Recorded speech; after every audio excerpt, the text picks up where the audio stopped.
Hi there, Nita here. Let's get into this watercolor unicorn collage. I think this is just such a simple project that has a lot of impact. So first, I am taking a pencil and lightly as I can, outlining the different components of my unicorn. So I've got the neck, ear, and like face muzzle for the unicorn body, and then I did the mane, the horn, and the little bangs that kind of float in front of the horn. Oh, so I'm mixing water into my watercolor paint. I got these tubes of watercolor, which I love. Like being able to transport those colors and to control the intensity. It it's just I like that better than getting a palette. So you might want to invest into those. So now I am wetting my page. I'm filling in the outline with water, and then we're going to paint on the pencil marks only. Paint on the outline with whatever watercolor paint you want. Just choose one color and set that aside to dry and repeat. So now I'm doing the main. Um, Look at these pencils. What is this called? Paintbrush. Look at this paintbrush. It's one of those cheap paintbrushes, and I got them because it was like 500 paintbrushes for like $10, right?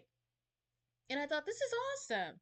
We've got different colors. I've got a whole lot to work with here. This will be perfect for my classes.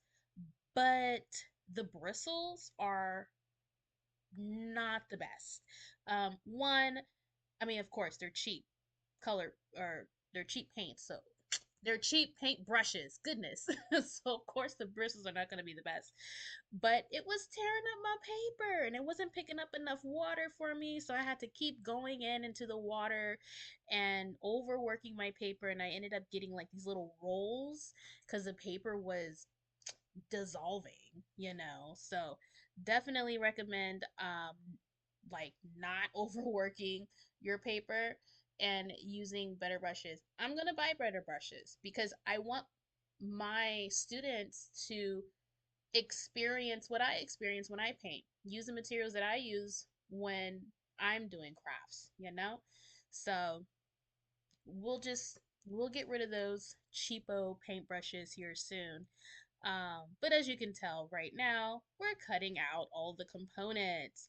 I like to leave a little bit of white space because it adds to the like collage kind of look. It kind of looks like stickers. You know how a lot of stickers have a little white outline around it. So try to leave a little white space if you can. If not, of course, not a big deal. Um, yeah, love my green scissors. I gotta get some more green stuff. I am gonna just be green core here shortly. I've been going shopping and buying clothes that are just all green because everything's gonna be green, my favorite color. So I've actually stacked the different pieces together here so that I can get a feel for where to put my facial features because you don't want to put the eye way too high and then it's covered by the bang and then you gotta shift the bang up and then it just looks weird, you know what I mean? So I did all of that.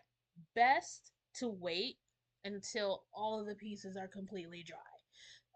And use a permanent marker. If you use a water-based marker, um, it'll smudge. It'll like bleed, especially if your page is still a little bit damp.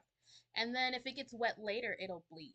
So if you use a permanent marker and your masterpiece just happens to get wet for whatever reason, the watercolor is not going to smudge and the details are not going to smudge either. So definitely recommend that.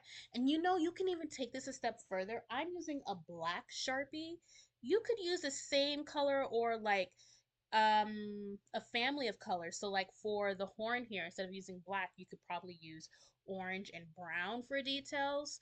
For the mane and the bang, probably use red and orange or red and pink or something like that for the details.